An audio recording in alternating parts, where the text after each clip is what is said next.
6 जून से अब तक 21 दिनों में मध्य प्रदेश ने 28 किसानों को आत्महत्या करते हुए देखा है और महसूस भी किया है। ये तस्वीरें आपने देखी, लेकिन इन तस्वीरों के साथ साथ बहुत सारी ऐसी खबरें हैं, बहुत सारी ऐसी बातें हैं जो बताती हैं कि क्या सरकार सबके साथ न्याय कर रही है? लगता नहीं है। क्या सरकार सबके साथ समान है? क्या मंत्री और उनकी बातें सबके साथ समान है? आज मध्य प्रदेश में एक नई शुरुआत हुई। शुरुआत कुछ इस तरह की थी कि ई पोर्टल की शुरुआत की गई, ई कृषि के नाम से, और बाकायदा सरकार के कृषि मंत्री ने इस बात का जिक्र किया। हमारे संवाददाता को यह बताया कि इस पोर्टल के जरिए पहले आओ और पहले पाओ के तहत जो भी किसान इस पोर्टल पर अपनी उपस्थिति दर्ज करेगा उसे इसका फायदा मिलेगा। और इन तस्वीरों के जरिए हम आपको विस्तार से यह समझाना चाहते हैं, और इसलिए हम बोल भी रहे हैं कि क्या सरकार और सरकार के मंत्री, उसके कानून सबके लिए बराबर हैं। गौर से सुनिए, आपको एक बाइट सुनवाते हैं और इस बाइट के जरिए आप ये समझने की कोशिश करेंगे, जानने की भी कोशिश करेंगे। खबर हम आपको इसलिए दिखा रहे हैं क्योंकि मध्य प्रदेश का ई कृषि पोर्टल, जिसके जरिए किसानों को वो तमाम सारी चीजें, तमाम सारी सुविधाएं उपलब्ध कराई जाएंगी, लेकिन जो पहले आएगा वही पहले पाएगा। ये नियम सरकार का है, कृषि मंत्री का है। लेकिन इसके घोषणा के बाद जब कृषि मंत्री करें अपने इलाके में बालाघाट में कृषि मंत्री रहने वाले हैं, वहीं के वो विधायक भी हैं, लेकिन इस पोर्टल की शुरुआत करने के बाद सबसे पहले कृषि मंत्री ने अगर किसी को फोन लगाया तो बालाघाट के अधिकारी को लगाया और कहा कि 200 लोगों को सबसे पहले इस पोर्टल में उपस्थिति दर्ज करवाओ, इसमें नाम दर्ज करवाओ, क्योंकि हम उन्हें फायदा देना चाहते हैं अपने इलाकों को। सुनिए मंत्री महोदय ने क्या कुछ कहा फोन पर। पोर्टल में किसी तरह का पक्षपात की गुंजाइश नहीं है। हम आज इलेक्ट्रॉनिक मीडिया के सामने, हम प्रिंट मीडिया को भी अपना प्रेस नोट जारी करेंगे और मध्य प्रदेश के 51 जिलों में हमारे किसान किसी भी कियोस्क से, किसी भी हमारे इस सिस्टम में अपना रजिस्ट्रेशन करा सकेंगे। इसमें एक ही लाइन है, पहले आइए पहले पाइए, और उसमें स्कूटनी होगी। जो पात्र होंगे उनको इस अनुदान योजना से पूर्ण रूप से लाभ दिया जाएगा। इसमें सबसे बड़ी उपलब्धि होगी कि किसी तरह के भी लेन देन के लिए कोई स्थान नहीं। कितने उठे बताओ। देखो अभी मैंने पोर्टल ओपन किया, फट पर रजिस्ट्रेशन कराओ। मेरे कार्यालय में रजिस्ट्रेशन हुआ है, भोपाल के बंगले में P28 में भी पोर्टल ओपन हुआ है। आज जितने पेटी ट्रांसपोर्टर वाले सबको रजिस्ट्रेशन करा लो। और थंप लगना है, थंप इसलिए वो उसको अभी तक की आवश्यकता पड़ेगी, बेटा माँ की जगह ना है। और लघु सीमांत ST SC महिला, इन्हीं को दो, जिससे हम 1,44,000 की सब्सिडी दे सके। उनको समझाओ, तुम्हारे कोई माँ होगी, पत्नी होगी, उसका करो, है ना। महिला के लिए कोई क्लासिफिकेशन नहीं, महिला है ना महिला, ST SC यानी कोई जमीन में कुछ न कुछ सोचना, ST SC बस। और लघु सीमांत, इतने में तो पूरा खत्म हो गया। बड़े किसान को तो मत, उसको बोलो कि छोटे खाते में। सबसे पहले मेरे को 200 रजिस्ट्रेशन चाहिए। आज मैं एक्स्ट्रा कोटा दूंगा, 212 रुपये पेटी ट्रांसफर जाना चाहिए। और मैं अभी सिवनी की डेटे को बता रहा हूं।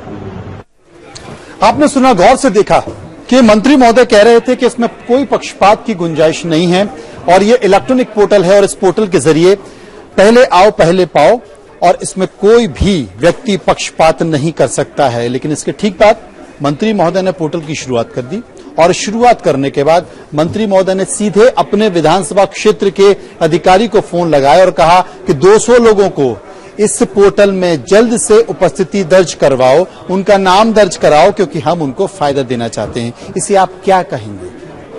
सरकार बार बार ये कहती है कि किसानों का हित का काम कर रहा है, बड़ा चीख चीख कर, भरोसे के साथ। कृषि मंत्री ये कह रहे थे कि किसी के साथ पक्षपात नहीं होगा, लेकिन कृषि मंत्री ही अपने इलाके में फोन कर कर अधिकारी को बोलते हैं कि बालाघाट से 200 लोगों को, क्योंकि इनके विधानसभा क्षेत्र है, ये पक्षपात नहीं हुआ। इसे क्या कहा जाए? एक बार फिर से सुन लीजिए। कितने उठे बताओ। देखो अभी मैंने पोर्टल ओपन किया, फट पर रजिस्ट्रेशन कराओ। मेरे कार्यालय में रजिस्ट्रेशन हुआ है, भोपाल के बंगले में B28 में भी पोर्टल ओपन हुआ है। आज जितने पेटी ट्रांसपोर्टर वाले हैं सबको रजिस्ट्रेशन करा लो, और थंप लगना है, थंप इसलिए वो उसको अवगत की आवश्यकता पड़ेगी, बेटा माँ की जगह ना है। और लघु सीमांत ST SC महिला इन्हीं को दो, जिससे हम 1,44,000 की सब्सिडी दे सके।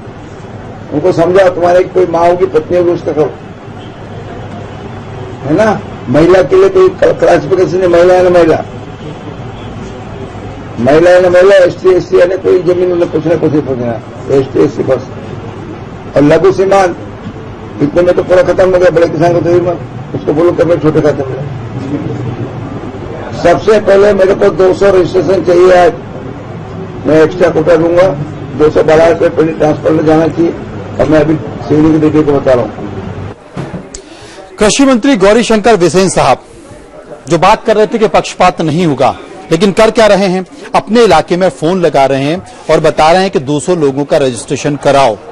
इसे हम क्या समझे? ये वही मंत्री हैं जो जब भी बैठकों में जाते हैं मध्य प्रदेश के किसी इलाके में, हाल ही में ग्वालियर में गए थे प्रभारी मंत्री बनकर, बैठक की, लेकिन उसमें उन्होंने क्या कहा कि सुधर जाओ वरना डंडा कर दूंगा, गलत काम मत करो, ये तमाम तरह की बातें हैं। लेकिन खुद क्या कर रहे हैं? जवाब देना होगा, हिसाब करना होगा और इसे समझना होगा कि ऐसा क्यों।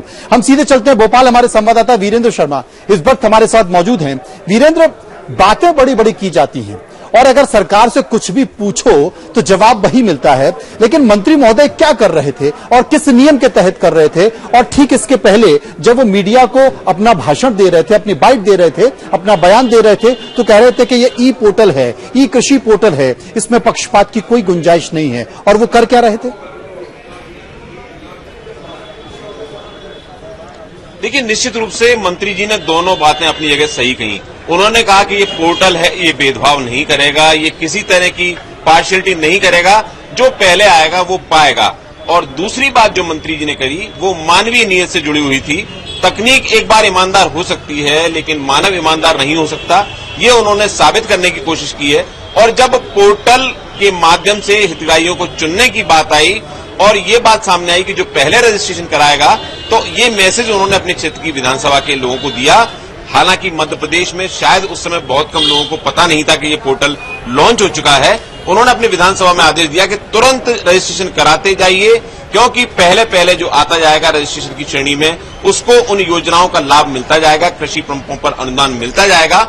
और निश्चित रूप से ये बताता है कि भले ही नियत प्रधानमंत्री की ये हो तकनीक लाकर कि धीरे धीरे जो भ्रष्टाचार है उसको जीरो टॉलरेंस किया जाए, मुख्यमंत्री की भी मंशा ये हो सकती है, लेकिन किस तरह से एक प्रदेश सरकार के मंत्री जो शायद ये भूल गए कि वो अगर मंत्री हैं तो वो पूरे प्रदेश के मंत्री हैं, न केवल बालाघाट जिले के, और इसीलिए उन्होंने केवल और केवल अपने क्षेत्र के लोगों को उपकृत करने के लिए पूरा काम किया है। साफ तौर पर अगर देखा जाए तो ये भ्रष्टाचार अधिनियम की श्रेणी में आता है, क्योंकि किसी मंत्री के द्वारा मंत्री पद पर रहते हुए किसी वर्ग विशेष के या क्षेत्र विशेष के व्यक्तियों को उपकृत करना सीधे तौर पर यह भ्रष्टाचार का मामला बनता है। जी मनोज जी, बहुत बहुत शुक्रिया करेंगे वीरेंद्र शर्मा का। वीरेंद्र शर्मा बता रहे थे कि कहीं ना कहीं ये भ्रष्टाचार की श्रेणी में आता है और वाकई अगर आता है तो जवाब उन ईमानदारी लोगों से हमें मिलना पड़ेगा, उन्हें देना पड़ेगा कि क्या इस पर किया जाए और क्या नहीं किया जाए। जवाब तो देना पड़ेगा श्रीमान कि आपने पक्षपात किया है, वो भी बतौर कृषि मंत्री किया है। अपने बालाघाट के किसानों को आपने लाभ देने की कोशिश की है और कहा है कि जल्दी से जल्दी करा लीजिए। क्या ये उचित है? लगता नहीं है।